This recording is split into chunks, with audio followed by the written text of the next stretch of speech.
नमस्कार, स्वागत है आपका स्पेशल एडिशन में और मैं हूं आपके साथ नेहा दुबे। बात बिहार की होगी। बिहार की राजधानी पटना में इंडिगो एयरलाइंस कंपनी के स्टेशन मैनेजर रुपेश सिंह की हत्या के बाद ही 4 दिन बाद भी हत्यारों का सुराग अभी तक नहीं लग पाया है। राज्य में लॉ एंड ऑर्डर को लेकर जब सीएम नीतीश कुमार से सवाल पूछा गया तो वो भड़क गए। नीतीश ने पलटकर पत्रकारों से ही पूछ लिया, आपको हत्यारों का पता है तो बता दीजिए।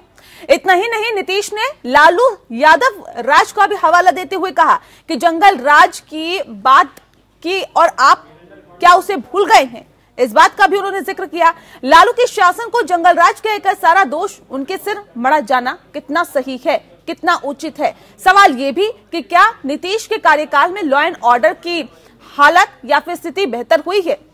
फिलहाल एनसीआरबी की रिपोर्ट कुछ और ही कहती है। एनसीआरबी की रिपोर्ट से साफ है कि शुरुआत में नीतीश सरकार में बिहार की स्थिति सुधरी, लेकिन बाद के वर्षों में बिहार में अपराध बढ़ते गए। वैसे इसके पीछे भी नीतीश कुमार कुछ और ही वजह बताते हैं। अपराध के बढ़ते मामलों पर एक बार फिर जब नीतीश कुमार से सवाल किया गया तो उन्होंने कहा कि अभी एक झापड़ भी मार दो तो पुलिस कंप्लेन हो जाती है, लेकिन इससे पहले ऐसा नहीं होता था। लेकिन सिर्फ ये कहकर ही बचा नहीं जा सकता। पहले केस रजिस्टर्ड नहीं होते थे, अब सारे मामले रजिस्टर्ड किए जाते हैं। ये पूरा मामला क्या है इस रिपोर्ट में दिखाते हैं आप। बिहार के मुख्यमंत्री नीतीश कुमार शुक्रवार को गुस्से से लाल हो गए। नाराजगी इतनी थी कि लॉ एंड ऑर्डर पर सवाल पूछे जाते ही पत्रकारों को ही खरी खोटी सुनाने लगे। नीतीश इतना भड़के कि पूछे मत। वो पत्रकारों के किसी भी सवाल को सुनने को तैयार ही नहीं थे। इंडिगो एयरलाइंस के एक अधिकारी रुपेश मर्डर केस पर सवाल पूछे जाने पर नीतीश सबको तथाकथित जंगल राज यानी लालू राबड़ी के शासनकाल को याद दिलाने लगे। बताने लगे कि 2005 से पहले क्या हाल था। लेकिन जब इस पर भी पत्रकारों ने सवाल दागे तो नीतीश और भड़क गए। ये सब कुछ तब हुआ जब मुख्यमंत्री नीतीश कुमार पटना में आर ब्लॉक दीघा रोड का उद्घाटन करने पहुंचे थे। दरअसल बिहार में 2 महीने पहले हुए चुनाव के दौरान राजनीतिक हलकों में जेडीयू और बीजेपी के नेताओं ने चुनावी रैलियों में दावा किया कि राज्य में पिछले सरकारों की तुलना में नीतीश कुमार सरकार के कार्यकाल में अपराध कम हुए हैं और अपराधियों पर लगाम लगी है। चुनाव से पहले भी इसी मुद्दे पर नीतीश कुमार को सुशासन बाबू जैसे नाम मिले और इसी तरह की कई रिपोर्ट्स भी प्रकाशित हुई कि आरजेडी की लालू प्रसाद यादव सरकार के समय जैसे बिहार में जंगल राज था, उसका काया पलट जेडीयू सरकार ने किया। बयानबाजी अपनी जगह, लेकिन आंकड़े क्या कहते हैं, वास्तव में सूरत हाल क्या है, डालते हैं एक नजर। क्या था 2005 के पहले, क्या था, कितना हिंसा, कितना अपराध, किस तरह से होता था। आज वो स्थिति है, आज वो स्थिति है। पूरे बिहार, पूरे देश का हर साल का फिगर प्रकाशित होता है अपराध के आंकड़े का। बिहार अपराध के मामलों में 23वें नंबर पर है। आप किसके समर्थक हैं? मैं आपको डायरेक्ट पूछ रहा हूं। आप जिनको राज मिला 15 साल तक, पति पत्नी के राज में जितना अपराध होता रहा, आप उसको क्यों नहीं हाईलाइट करते हैं? नेशनल क्राइम रिकॉर्ड्स ब्यूरो के आंकड़ों के अनुसार अगर लालू राज की 2001 से 2005 की तुलना नीतीश के 2015 से 2019 के कार्यकाल से करें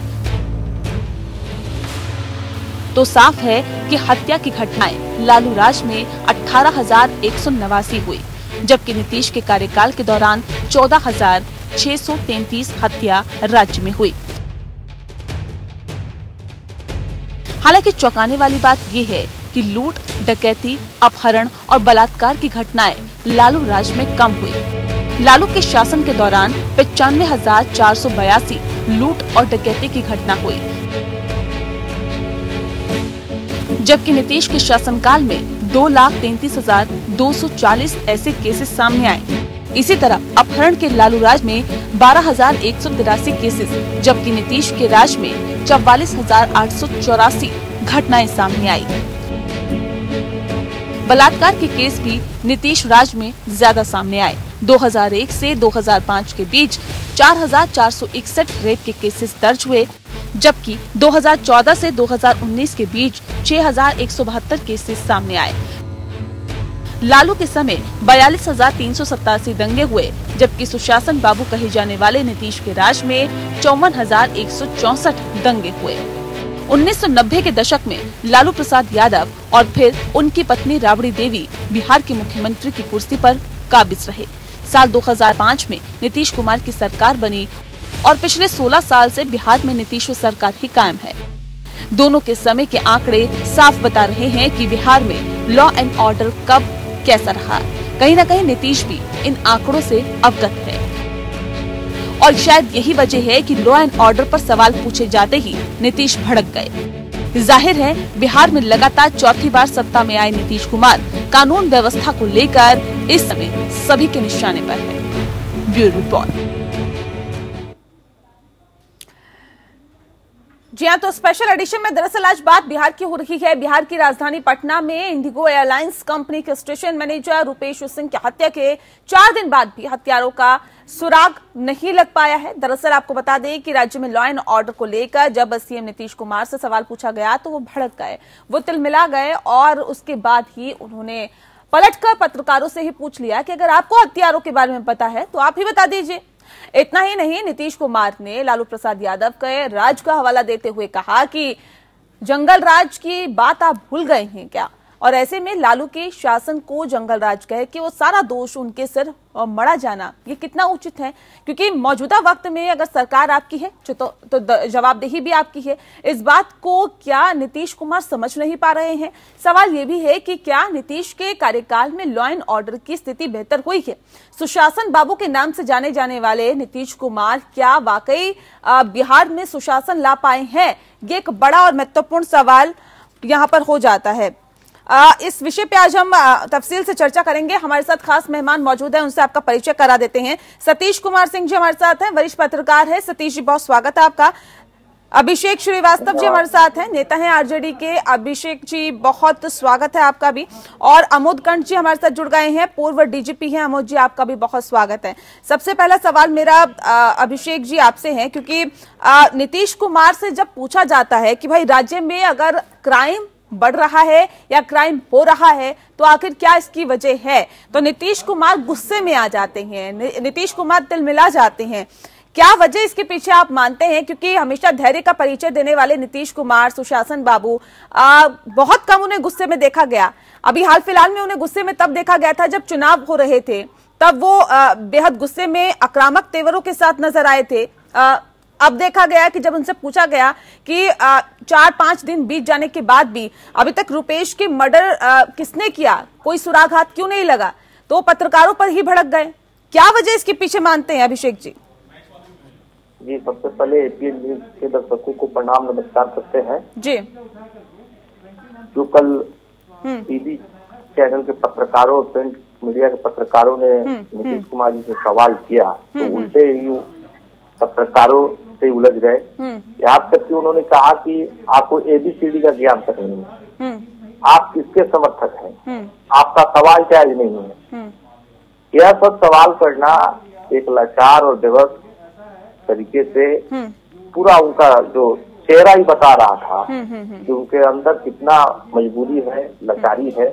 वो कोई भी काम जैसे पहले स्वतंत्र रूप से कर पाते थे अब नहीं कर पाते हैं। उनका यहाँ तक कि उनका बात डीजीपी तक नहीं सुन रहे, उल्टे मीडिया को गलत ठहराना यह कहीं से भी जायज नहीं है। और अपराध तक जहाँ तक बात है अपराध की, तो लगातार बिहार में अपराध हो रहे हैं। इंडिगो के स्टेशन मैनेजर रुपेश की हत्या कर दी जाती है, शाहकुंड में किराना दुकानदार को गोली मारकर हत्या कर दी जाती है, बहादुरपुर में शिक्षक की हत्या कर 100 को फेंक दिया जाता है, बेतिया में बीएमपी जवान को चाकू से गोद दिया जाता है, मुजफ्फरपुर जिले में बैंक लूट लिया जाता है, नवादा में ट्रेनी आईपीएस पर शराब माफिया का हमला हो जाता है। और आज देखिए कल उन्होंने डीजीपी से बात की और आज देखिए वैशाली में एक वकील की हत्या कर दी गई, गोली से छलनी कर दिया गया, मधुबनी में एक बलात्कार करके एक बच्ची को दोनों आटे फोड़ दी जाती है। क्या है, कोई लॉ एंड ऑर्डर इनके पास नहीं है, कहीं से पूरा एकदम मजबूर दिखाई देते हैं पूरा, कहीं से भी कंट्रोल नहीं है। ठीक है अमोद जी, सवाल इस बात को लेकर है, आप बिहार को बहुत बेहतर तरीके से जानते हैं। आप पूर्व डीजीपी भी हैं और सवाल इस बात को लेकर भी है कि वाकई में जिस बात का जिक्र अभी अभिषेक जी कर रहे थे, आप उससे इत्तेफाक रखते हैं क्या? क्या आपको लगता है कि बिहार में अमन चैन नहीं है? सुशासन बाबू के नाम से जाने वाले नीतीश कुमार के राज में जो क्राइम है वो लगातार बढ़ता जा रहा है या फिर खत्म होने का नाम नहीं ले रहा?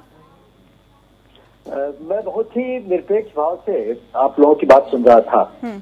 वो तमाम आंकड़े जो नीतीश कुमार जी दे रहे थे मैं वो भी सुन रहा था। आपने नेशनल क्राइम रिकॉर्ड्स ब्यूरो के जो आंकड़ों का एक आलंकन किया या बातचीत की, जिसमें आपने बताया कि जैसे मर्डर की बात आपने की कि मर्डर पहले 18,000 था, 14,000 हो गया। नीतीश कुमार ने शायद कहा होगा। बहुत सारे अपराध ऐसे हैं जैसे दंगों के अपराध हैं, रेप हैं या बहुत सारे अपराध और हैं, वो पहले 2005 के आसपास जो है वो अपराध कम थे, आज ज्यादा हो गए। कुछ अपराध उस समय ज्यादा थे, आज कम हो गए।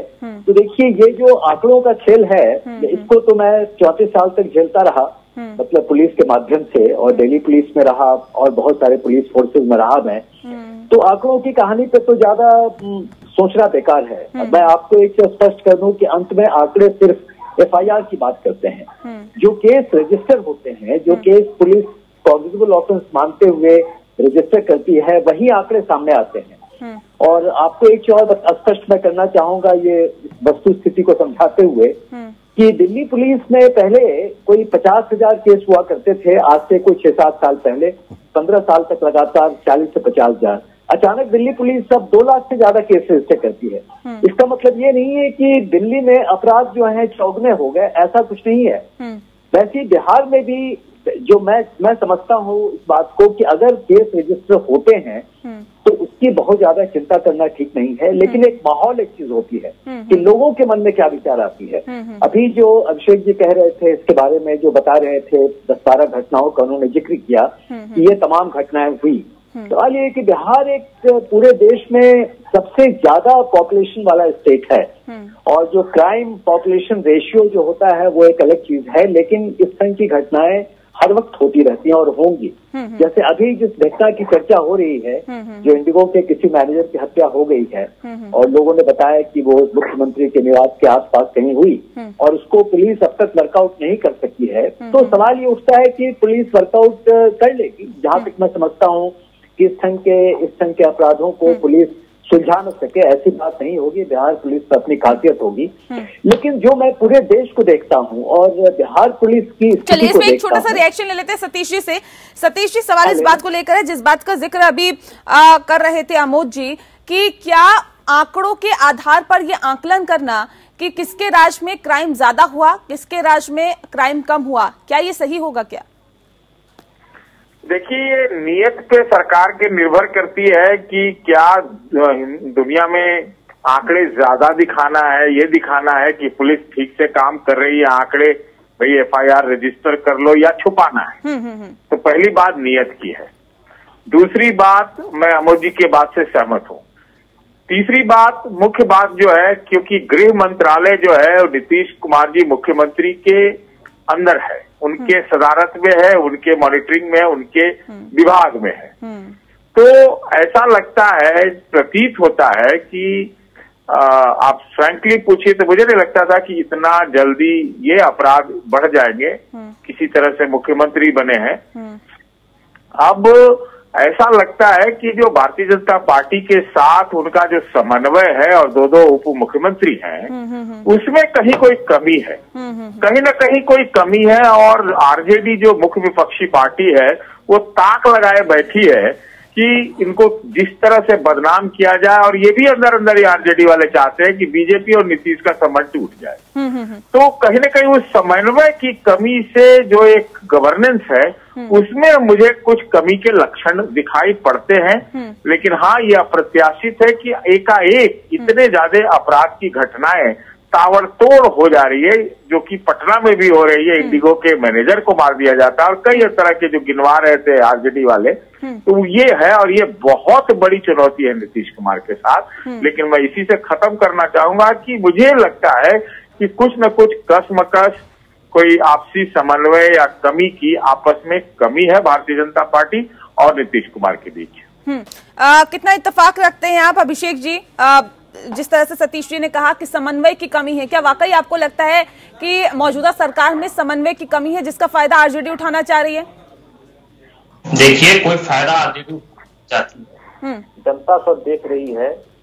और जहाँ तक लॉ एंड ऑर्डर की बात है, बिहार में कोई भी प्रशासनिक अधिकारी, यहाँ तक कि डीजीपी साहब की बात छोड़िए, यहाँ तक कि थानेदार तक फोन नहीं उठाते हैं।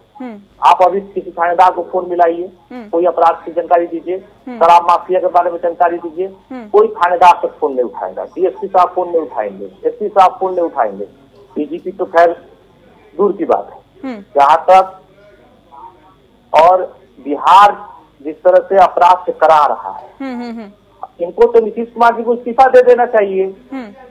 आज सब इस्तीफा दे, बिहार तो इनसे संभल नहीं रहा। बिहार की जनता इंतजार कर रही है अपने नेता तेजस्वी यादव के लिए। इन लोगों ने जो चिटिंगबाजी से प्रशासनिक अधिकारी के दबाव दे करके कैसे भी सत्ता को इन लोगों ने हथिया लिया, लेकिन बिहार की जनता तो देख रही है, बिहार की जनता सब समझ रही है। नीतीश कुमार जी को कोई भी प्रशासनिक अधिकारी बात मानने को तैयार नहीं है। नीतीश कुमार जी चुने हुए मुख्यमंत्री नहीं है, मजबूरी के मुख्यमंत्री है। चलिए, सब बिहार की जनता। चलिए अभिषेक जी, आप बने रहिए और खास मेहमान लगातार हमारे साथ बने हुए हैं। इस वक्त एक छोटे से ब्रेक का वक्त हो गया है, बहुत जल्द लौटेंगे। आप बने रहिए हमारे साथ, देखते रहिए स्पेशल एडिशन। चलिए, ब्रेक के बाद स्वागत है आपका। आप देख रहे हैं स्पेशल एडिशन। खास मेहमान लगातार हमारे साथ मौजूद है क्योंकि बात आज बिहार की हो रही है और बिहार में किस तरह से लॉ एंड ऑर्डर की स्थिति है उस पर हम लगातार चर्चा कर रहे हैं। फिलहाल एनसीआरबी की रिपोर्ट कुछ जो कहती है वो सामने हम आपको लगातार दिखा रहे हैं। एनसीआरबी की रिपोर्ट से साफ है कि शुरुआत में नीतीश सरकार में बिहार की स्थिति सुधरी, लेकिन बाद के वर्षों में बिहार में अपराध बढ़ते गए। क्या वजह इसके पीछे है? क्योंकि जब नीतीश कुमार से सवाल किए जाते हैं तो वो गुस्से से लाल नजर आते हैं और पत्रकारों पर ही भड़क जाते हैं। ऐसे में खास मेहमान लगातार हमारे साथ मौजूद है, जिस बात का जिक्र अभी ब्रेक पे जाने से पहले अभिषेक जी कर रहे थे। अभिषेक जी ने ये कहा कि मजबूरी के सीएम है, यानी कि मुख्यमंत्री है। सतीश जी, क्या वाकई मजबूरी के सीएम है? क्योंकि एक तरफ इस तरह के कोई हत्याकांड हो जाता है तो उस पर बीजेपी के नेता भी, जिस बात का जिक्र आपने अभी थोड़ी देर पहले किया था कि समन्वय की कमी है, तो क्या वाकई आपको लगता है कि एक मजबूरी के सीएम उभर कर सामने आए हैं नीतीश कुमार इस कार्यकाल में? सतीश जी,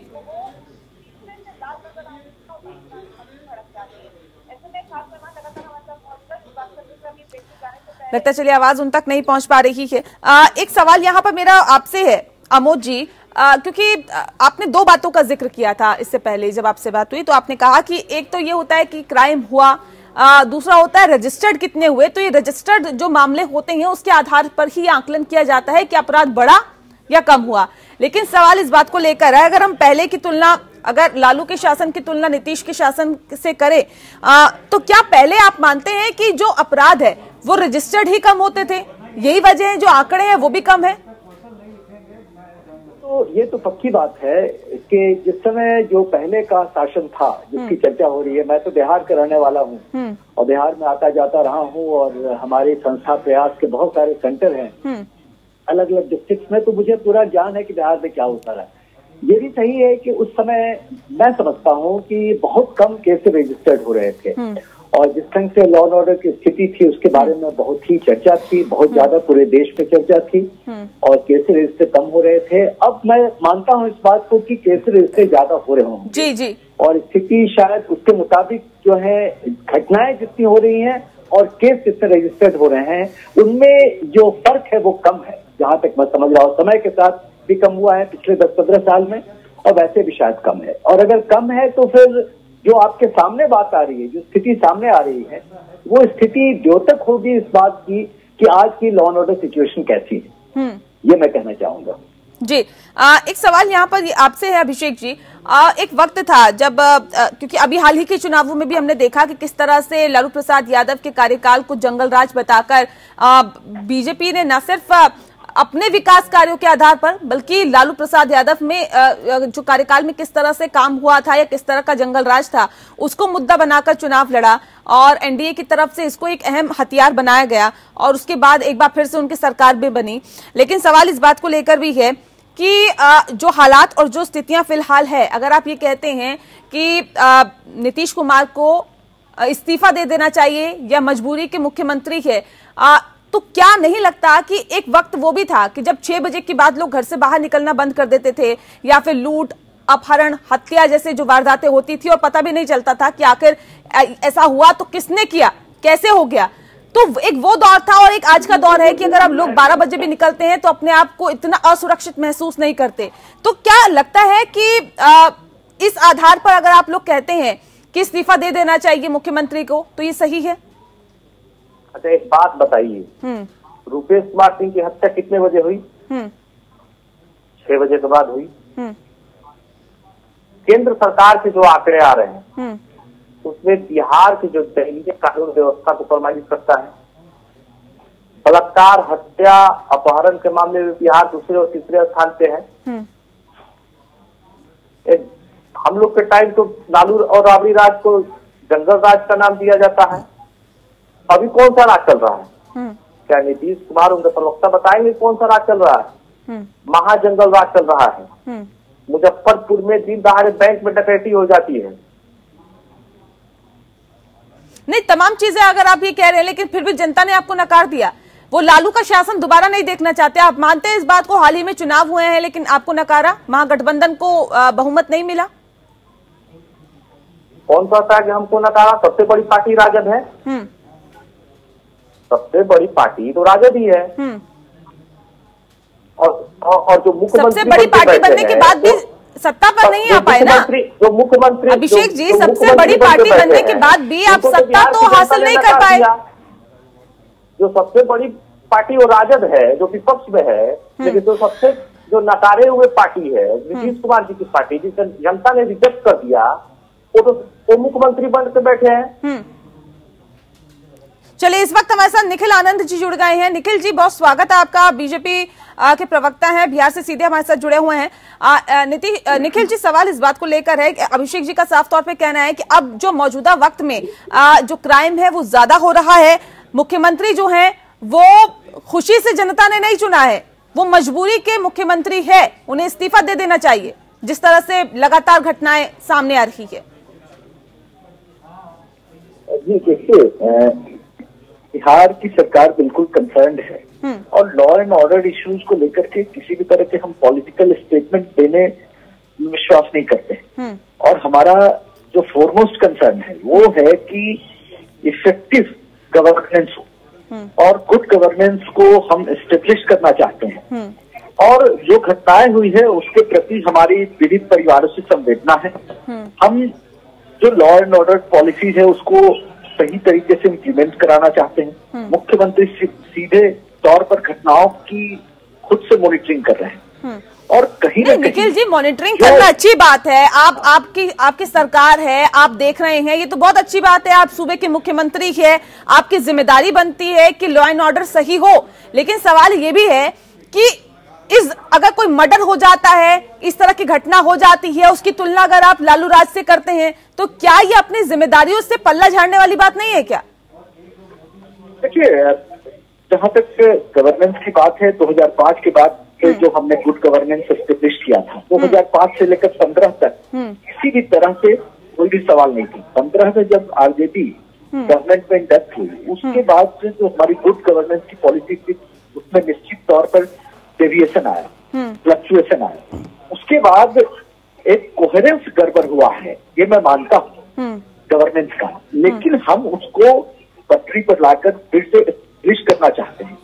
हमारे सरकार की सफलता इस मामले में है, इस बात में है कि हम कोई घटना हो उसको उसके बाद हमारा एग्जीक्यूशन देखिए, या फिर उसको किसी कल्प्रिट को हमने एक्सक्यूज किया हो, उसको पनिशमेंट नहीं मिला हो, तब ये सवाल उठ सकता है। लेकिन हमने स्पष्ट तौर पर, हमारी पॉलिसी स्पष्ट है कि कोई निर्दोष फंसे नहीं और कोई जो दोषी है वो बचे नहीं।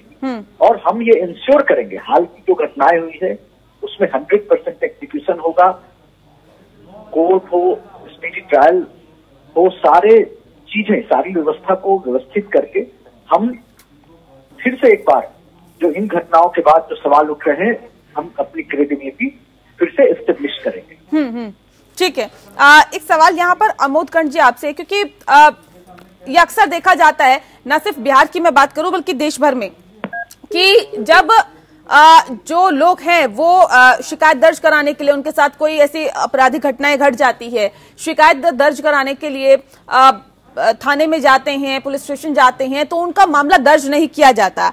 ये आप मुझे सर समझाने की कोशिश करें, ये क्या ऊपर से दबाव होता है, राजनीतिक दबाव होता है कि आपको कम से कम मामले दर्ज करने हैं, या फिर ये दबाव इस बात को लेकर होता है कि अगर आपके क्षेत्र में ज्यादा मामले दर्ज हो गए तो यानी कि आपका ना प्रमोशन होगा, आपको कहीं ना कहीं डिमोटिवेट करने की कोशिश की जाएगी। ये प्रशासनिक दबाव, पुलिस का दबाव होता है या फिर ये राजनीतिक दबाव होता है?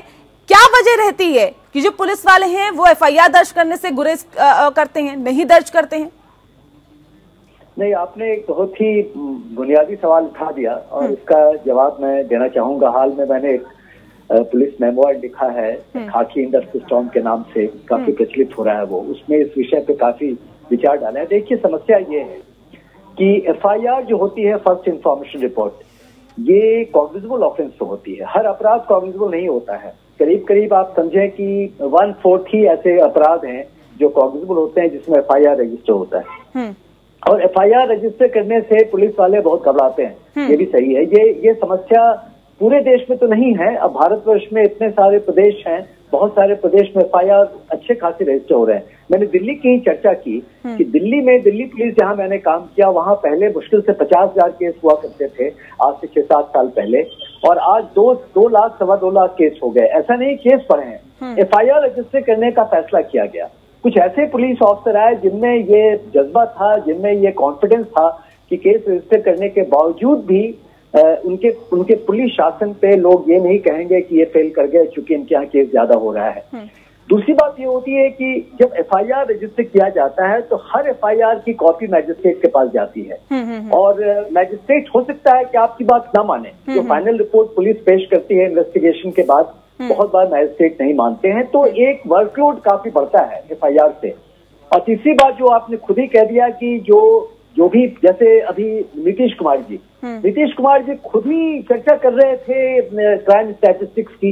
ये आंकड़ों की कहानी बंद करें, इनका कोई मतलब नहीं होता है। मैं बार बार कह रहा हूँ 34 साल अपने पुलिस के एक्सपीरियंस से कि आंकड़ों का कोई मतलब नहीं होता है, क्योंकि आप अगर आंकड़ों पे जाएंगे तो पुलिस में या जो राजनीतिक हमारे नेता है उनमें लगातार ये प्रवृत्ति होगी कि वो केस को कम रखें, और कम रखने के चक्कर में एफआईआर रजिस्टर नहीं करेंगे। और अगर एफआईआर रजिस्टर नहीं करते हैं तो पुलिस की बुनियादी काम की शुरुआत ही नहीं होती है।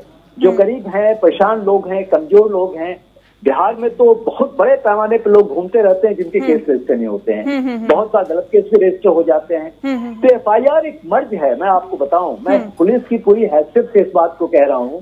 वॉलंटियर ऑर्गेनाइजेशन में बहुत सारे मैंने काम किए 32 साल में। देखिए, ये एक बड़ा भारी मर्ज है कि एफआईआर रजिस्टर करना है। बहुत सारे देशों में एफआईआर नाम की कोई चीज होती ही नहीं है। आप थाने पे जाते हैं या पुलिस के पास जाते हैं, केस रजिस्टर होता है, तब ये मालूम होता है कि इस केस में क्या करना है। तो ये इस चर्चा को ही हम अलग कर दें। इस समस्या का समाधान हम लोग राष्ट्रीय स्तर पर ढूंढने की कोशिश कर रहे हैं कि एफआईआर की समस्या ना हो। आप समझ रहे हैं? एक सतीश जी से छोटा सा रिएक्शन ले लेते हैं। सतीश जी, सवाल इस बात को लेकर है, जो हम आंकड़ों की बाजीगरी की बात कर रहे हैं या फिर यूं कह रहे हैं कि अगर तुलना करते हैं कि लालू यादव के जो कार्यकाल में जो आंकड़े हैं वो कम है, नीतीश कुमार के शासनकाल में आंकड़े बड़े हैं, लेकिन उस वक्त को एक जंगल राज कहा जाता था। कहा यह जाता था कि 6 बजे के बाद, आप अंधेरा होने के बाद घर से बाहर निकलेंगे तो आपके साथ किसी भी तरह की घटना घट सकती है।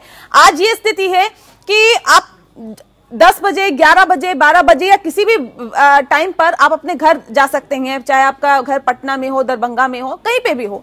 सवाल इस बात को लेकर है, क्योंकि आप मूल रूप से बिहार से जुड़े रहे हैं सर, तो मुझे ये समझाने की कोशिश करें कि भले ही लालू प्रसाद यादव के वक्त में जो आंकड़े हैं वो ये दिखा रहे हो कि हाँ उस वक्त क्राइम कम था, लेकिन क्या अगर हम मौजूदा स्थिति की बात करें तो कितना डिफरेंस, कितना अंतर आप देखते हैं? अगर आंकड़ों की बाजीगरी हटा दें, अंतर आप मुझे बताइए स्थिति में। देखिए, अब आपने छोटा सा रिएक्शन का ये आपने गलत कर दिया। मैं आपको बताऊं कि लालू प्रसाद यादव और राबड़ी देवी के समय ये था कि निश्चित रूप से डर था 6 बजे के बाद 7 बजे के बाद स्थितियां प्रतिकूल हो जाती थी और बहुत स्थिति खराब हो गई थी, क्योंकि कुछ गुंडे जो है वो उन लोगों ने गुंडागर्दी सरेआम कर दी थी, है ना, और वो पकड़े भी नहीं जाते थे। एक स्थिति थी, इसलिए चाहे उसको जंगल राज बताया गया, नंबर 1। नंबर 2, अगर इसी प्रकार से जिस ताबड़तोड़ ढंग से ये आपराधिक घटनाएं पिछले 2-3 दिनों में हुई है, तो आपको बिहार में नीतीश जी के भी राज पे भी जंगल राज का तोहमत लग जाएगा, और पहले भी लगा था। ये अब जब आपने कंपैरिजन करने की बात कही है, तो नीतीश जी के राज में बहुत सारी सड़कें बनी, साइकिलें बटी, बिजली लगी, ये सारे कुछ हुए, तो इससे अपराध पे भी नियंत्रण हुआ। क्योंकि भाई अगर शहर में या कस्बों में या टाउन में अगर बिजली चली जाती है तो आधा अपराध तो ऐसे ही रुक जाता है। तो वो कई तरह की चीजें हुई, और ये बात सही है कि रात में 10-11 बजे तक खुद मैंने कई शहरों में, पटना में वगैरह वगैरह में महिलाओं को 10-11 बजे रात तक चलते देखा है हाल के दिनों में। तो ये परिवर्तन तो हुए हैं, लेकिन जिस देश में इतनी बेरोजगारी, जिस राज्य में इतनी बेरोजगारी हो, काम धंधा कम हो, खाली राजनीति हो, इतना जातिवाद हो, कमाई धमाई बहुत कम हो, तो मुझे तो लगता है कि एक सोशल इकोनॉमिक फैक्टर भी क्राइम का बहुत है। सब लोग समझते हैं कि अरे मेरे पास नहीं है तो लूट लो, मार लो, ये स्थिति है। तो हाँ, उसका एक कारण यह भी हम समझते हैं। और इससे सवाल इस बात को लेकर भी है सतीश जी, क्योंकि जो क्राइम है ये बहुत ज्यादा दिक्कत देता है बिहार वासियों को, और ये भी एक स्थिति है कि वहां से जो उद्योग धंधे हैं मजबूरन उन्हें भी किसी और राज्य में जाना पड़ता है, क्योंकि अगर रात के वक्त, दिन के वक्त, हर वक्त एक खतरा पैदा हो कि अगर हम बाहर निकलेंगे तो क्राइम किसी भी वक्त हमारे साथ हो सकता है, या किसी भी वक्त कोई सा भी अपराध हमारे साथ हो सकता है। ये भी वजह है कि जो वहां पर उद्योग धंधे हैं वो कहीं ना कहीं पलायन करने को मजबूर हुए, लोग पलायन करने को मजबूर हुए वहां से। देखिए, मैं इसमें पहले जो लालू और राबड़ी राज था उस दौरान तो बड़ी जम के पलायन हुई, लेकिन दुर्भाग्यपूर्ण बात है कि जो उद्योग धंधे आने चाहिए थे, जब लॉ एंड ऑर्डर सुधरा, तमाम जो बुनियादी ढांचा, संस्थागत ढांचा, रोड सड़क बिजली सब बना, उसके बाद नीतीश जी के काल में भी वो वापस नहीं ला पाए लॉ एंड ऑर्डर सुधारने के बाद।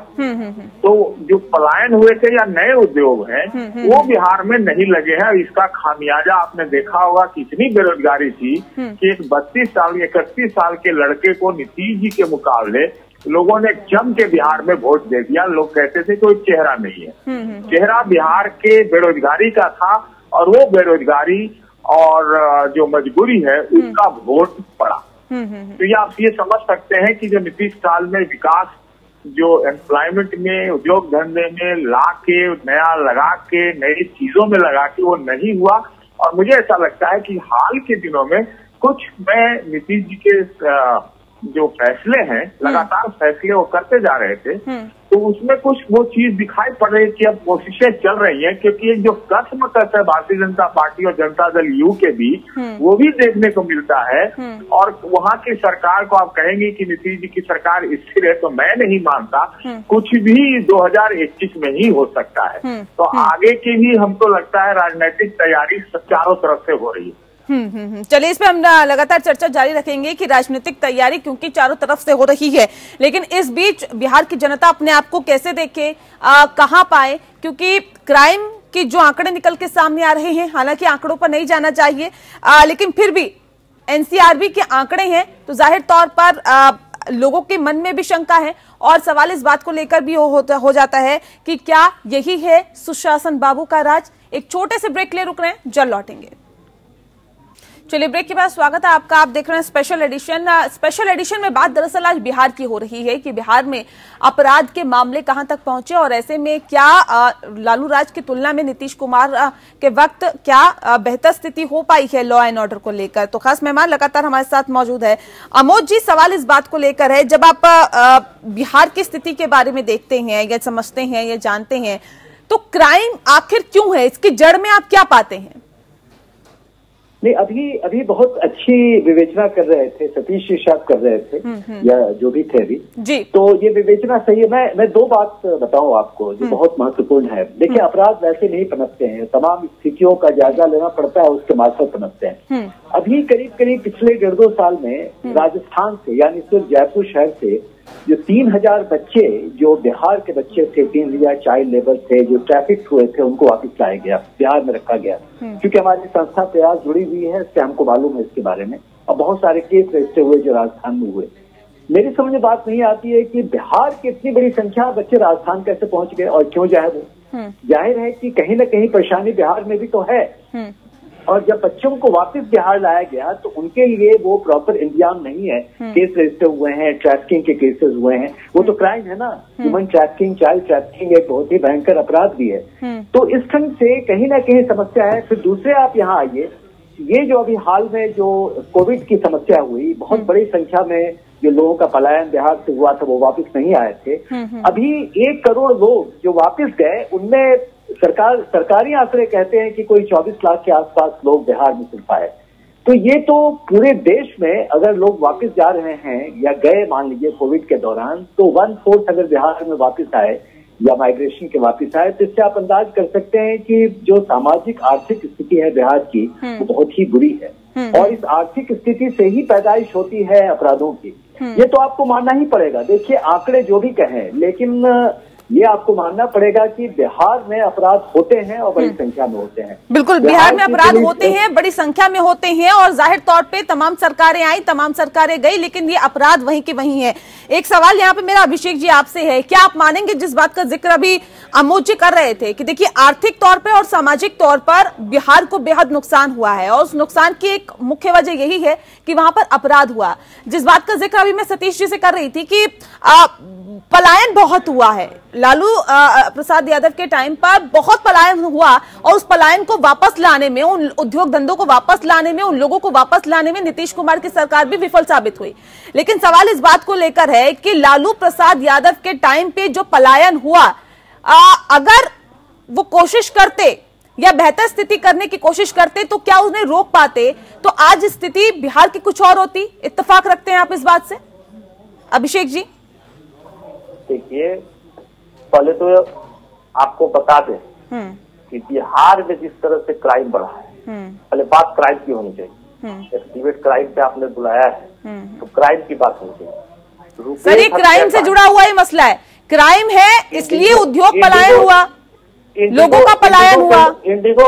इंडिगो के मैनेजर रुपेश की हत्या हो जाती है। बिहार के मुख्यमंत्री नीतीश कुमार जी आके मीडिया में बोलते हैं कि 24 घंटे के अंदर, 2 दिनों के अंदर, जिस बात का जिक्र मैं कर रही हूँ सर उसका जवाब दे दीजिए ना अभिषेक जी। मैंने आपसे क्या सवाल पूछा, मैंने आपसे क्या सवाल पूछा सर, उसका जवाब दीजिए। अभी तक 72 घंटे हो गए पुलिस से। नहीं तो आप जितना सोच के आए हैं आप उतना ही बोलेंगे क्या? जो मैं पूछ रही हूँ उसका जवाब दीजिए ना। पुलिस अभी भी विफल है अपराधी को पकड़ने में। आखिर पुलिस क्या कर रही है? रुपेश के लड़के, जो 4 साल के लड़के हैं रुपेश के, वह बोल रहे हैं कि हमारे पिता की हत्या की जांच सीबीआई से होनी चाहिए। अब आप सोच सकते हैं कि 4 साल का बच्चा जब सीबीआई की जांच की मांग कर सकता है, इससे क्या मतलब है? यानी कि उसको विश्वास नहीं है बिहार पुलिस पे, भरोसा नहीं है।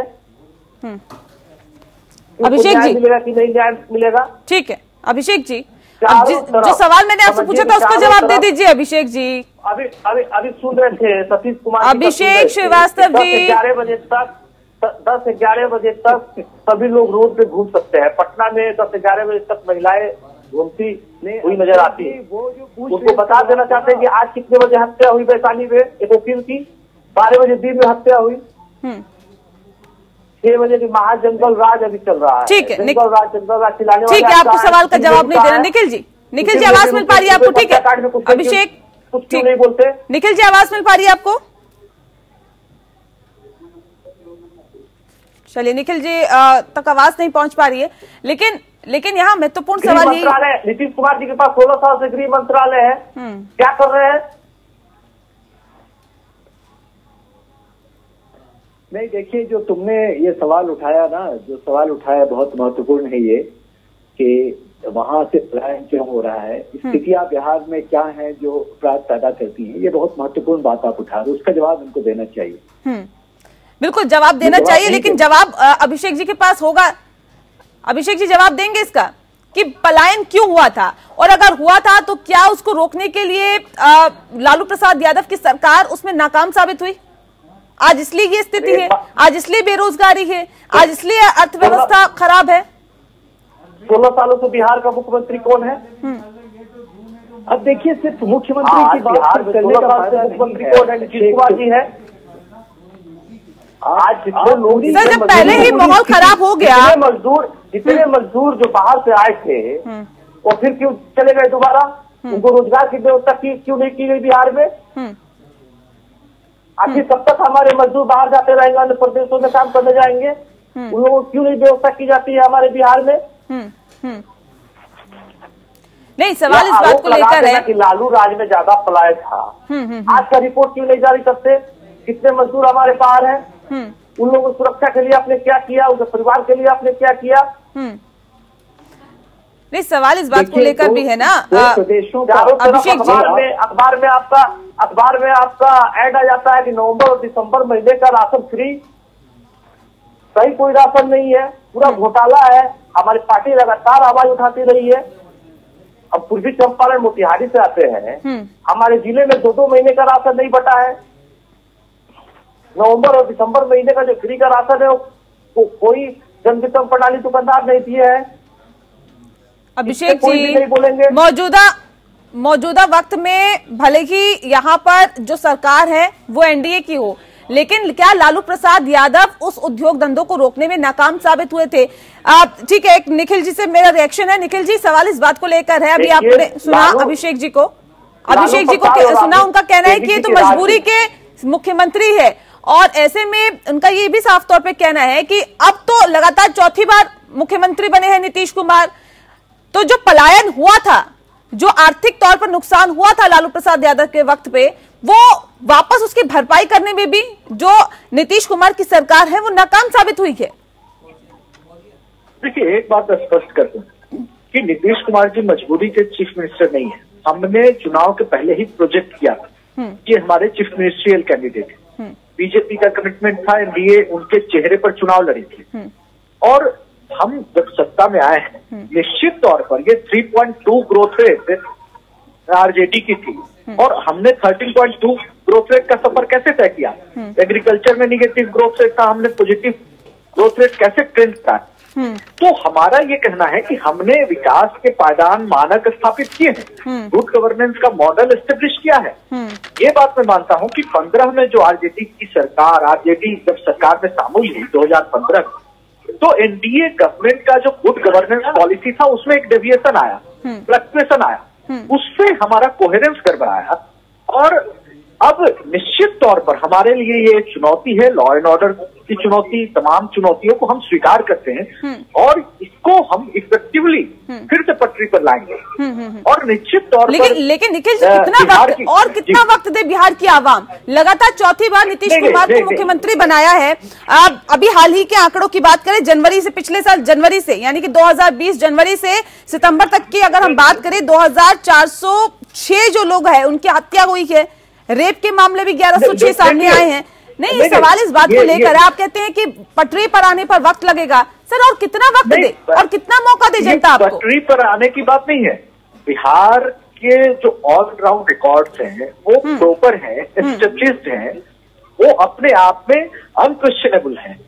ये इंसिडेंट्स हैं, जो इंसिडेंट लॉ एंड ऑर्डर को लेकर के जो सवाल उठाया जा रहा है, ये pick and choose specific incidents है। इसको लेकर के हम काफी सख्त हैं और निश्चित तौर पर जो पीड़ित है उनको न्याय मिलेगा। सख्त आप कैसे हैं सर? रुपेश मर्डर केस को आज 4 से 5 दिन हो गए हैं, अभी तक जो हत्यारे उनका कोई सुराग पुलिस के हाथ नहीं लगा। आप कहते हैं कि हम बेहतर स्थिति में हैं और करने की कोशिश कर रहे हैं। एसआईटी का गठन हुआ है, उसको लेकर के एसआईटी का गठन हुआ है। कई सारे जो सर्विलांस किए गए हैं उसमें कई सारे तथ्य मिले हैं, लेकिन हर बात को पब्लिक डोमेन में या मीडिया के सामने नहीं लाया जा सकता। इन्वेस्टिगेशन के स्तर पर कई चीजों की सावधानियां बरतनी होती है। लेकिन मैं ये कहता हूं, विश्वास दिलाता हूं बिहार की जनता को कि लॉ एंड ऑर्डर को लेकर के 1, 2, 4 घटनाओं से आप सरकार को जंगल राज घोषित नहीं कर सकते हैं। लेकिन ये वो सरकार नहीं है जो शहाबुद्दीन ब्रिगेड के लोग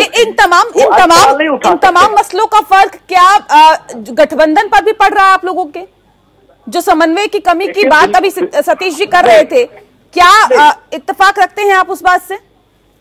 देखिए, जब पब्लिक की जो चिंता है उसको कोई अगर पॉलिटिशियन एक्सप्रेस करता है, कोई हमारे एमपी ने एक्सप्रेस किया, उसको सरकार पर सवाल के तौर पर आप नहीं ले सकते। चिंता से जोड़ना, लेकिन सरकार पर सवाल उठाना अलग बात है। सरकार कंसर्न है, हम सभी यूनाइटेड होकर के जो भी चुनौतियां हैं उससे मुकाबला करने के लिए पूरी तरह से तैयार है और बिल्कुल हर सवाल का जवाब देने के लिए और हर चुनौती से निपटने के लिए नीतीश कुमार के नेतृत्व में जो एनडीए की सरकार है वो तत्पर है। ठीक है, क्योंकि हम कार्यक्रम के आखिरी पड़ाव में हैं। अमोद जी, सवाल इस बात को लेकर भी है कि हर रोज बिहार में हर रोज 9 हत्याएं हो रही है, 4 रेप के केसेस हो रहे हैं। ये कितना चिंताजनक है और कितना दुर्भाग्यपूर्ण?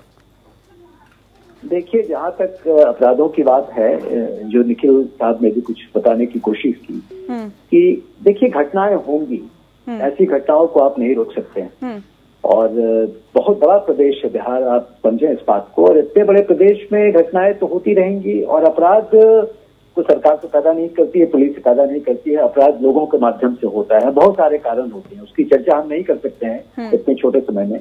लेकिन एक बात मैं जरूर कहना चाहूंगा कि बिहार की जो पूरी की पूरी स्थिति है, सामाजिक आर्थिक स्थिति या वहाँ के अपराधों का लॉ एंड ऑर्डर की स्थिति अब पहले से बेहतर है या नहीं बेहतर है, इस चर्चा में नहीं जा रहा हूँ। कोई एक राजनीतिक दृष्टिकोण से मैं बातचीत नहीं करना चाहूंगा, लेकिन बहुत छोटे शब्दों में ये बताना चाहूंगा कि बिहार की स्थिति या बिहार का इमेज अब तक उस हद तक नहीं हो सका है बेहतर जैसा होना चाहिए। अभी भी आप बहुत सारे प्रदेश हैं भारतवर्ष में और मुझे मौका मिलता है क्योंकि मैं घूमता रहता हूँ, देखता हूँ, बहुत सारे बॉडीज में मैं रहता हूँ, शामिल हो रहा हूँ, तो इसलिए मुझे मौका मिलता है और सारे प्रदेशों की स्थितियों को देखने का, जायजा लेने का। तो बिहार में इम्प्रूवमेंट है, जरूर इम्प्रूवमेंट है, फर्क आया होगा पहले से, लेकिन फिर भी जो एक लोगों में कॉन्फिडेंस या लोगों में एक विश्वास होना चाहिए कानून व्यवस्था के मामले में, वो अभी तक नहीं आया है। बिल्कुल सतीश जी, ये विश्वास बहुत जरूरी होता है अगर आप किसी राज्य में रहते हैं या फिर किसी और राज्य से बिहार में जाते हैं, तो ये विश्वास अंदर पैदा करना या फिर होना ये बहुत जरूरी होता है कि हम जिस राज्य में जा रहे हैं वहां पर किसी तरह की आपराधिक घटनाएं हमारे साथ ना हो। इम्प्रूवमेंट हुई है जिस बात का जिक्र अभी अमोद जी कर रहे थे, लेकिन और कुछ बेहतर कैसे किया जा सकता है? कहां पे खामी, कहां पे आप कमियां देखते हैं, उसको कैसे पाटा जा सकता है? सतीश जी।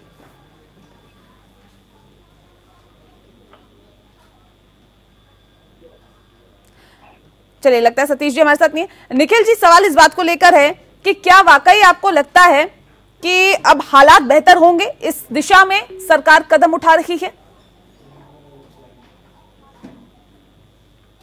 चलिए, लगता है संपर्क हमारा टूट गया। बहरहाल बहुत शुक्रिया आप सभी मेहमानों का हमारे साथ इस खास चर्चा में शामिल होने के लिए। इसी के साथ स्पेशल एडिशन में इतना ही। नमस्कार।